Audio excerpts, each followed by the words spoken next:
Texas Democrat Congressman Al Green now calling for the impeachment of President Trump, stating the president used force without congressional approval. The congressman also stating that President Trump is a, quote, threat to American democracy. Joining us now to discuss this and so much more is Mr. Arif Halaby. Of course, you can hear him on AM 780, political strategist, joining us right now on the Live Zone. Mr. Halaby, I'm curious, your response to the congressman calling for the impeachment of President Trump.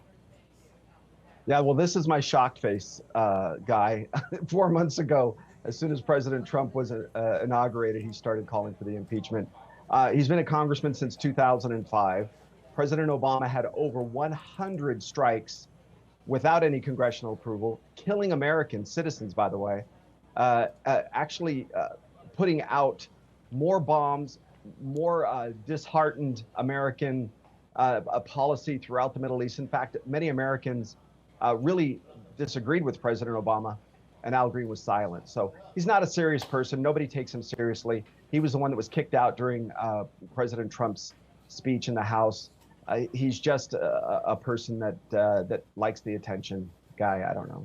So, Arif, we know that now that he's called for the impeachment, what happens next is this initiates a formal process, not a removal from office. From there, the House of Representatives will actually vote as to whether or not they plan to impeach the president, meaning they will formally charge the president with wrongdoing. If that happens, we now know that, well, the House will actually move that forward to the Senate. The Senate will hold a trial to determine whether or not to convict and or remove the president from office. Yet again, I want to make sure I'm clear here with regard to your stance on this. You do not think that will happen.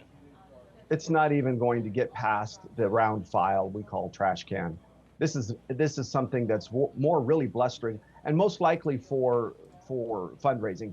Al Green has been a congressman for 20 years. I mean, you understand, he just said nothing when President Obama was drone killing.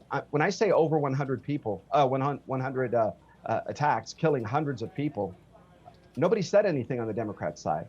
I'm not saying it's right or it's wrong, but today they're talking about a Nobel Peace Prize for President Trump if this ceasefire holds, and nobody said that about President Obama when he was bombing over 100 targets with drone strikes. He was the most effective killing machine, believe it or not, was the President Obama drone strikes during his tenure. I'm not saying they were right or wrong. Each one has to stand on its own merit. My point is, let's have some consistency and less hypocrisy, guy.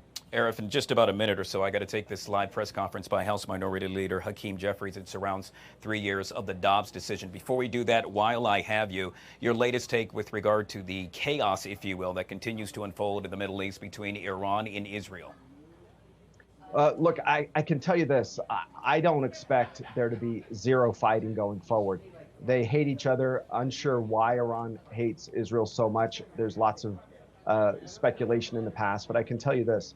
Ultimately, if this ceasefire holds, look, Israel has zero reason to go after Iran right now.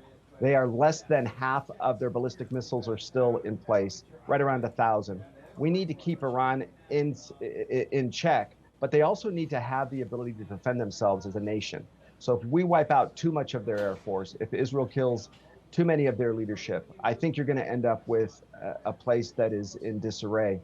And I'm hopeful that's why President Trump took this action, was to actually keep the Iranian regime in place. I don't know if that was his reason, but I think that will be the impact. And ultimately, I think this is going to hold. For now, we'll have to leave it there. Yet again, Arif Halaby, AM 780, and political strategist, joining us right here on the Live Zone. Truly appreciate your time, sir.